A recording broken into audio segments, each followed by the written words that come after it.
Hi, my name is Nick Curzen. I'm Professor of Interventional Cardiology in Southampton, UK, and I'm the Chief Investigator for the RIPCORD-2 trial.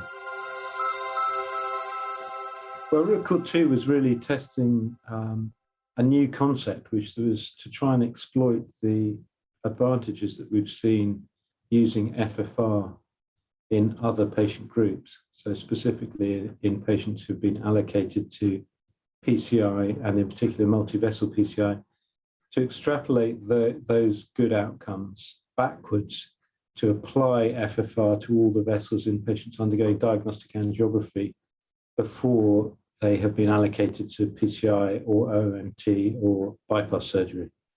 And that was the basic principle, to see whether we could exploit those advantages of finding out about vessel-specific ischemia at the diagnostic angiogram stage rather than waiting until patients have been chosen to have PCI.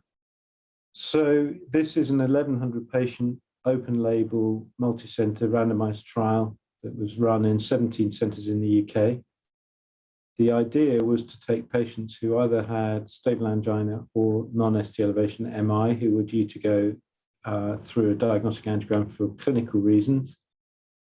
We wanted to test very completely the assessment of these patients with FFR of all their vessels if they were felt to need an angiogram. So the design was that if the patients undergoing angiogram who had consented were found to have a lesion of 30% or more in any of their major epicardial vessels that were of graftable or stentable diameter, then they qualified to be randomized.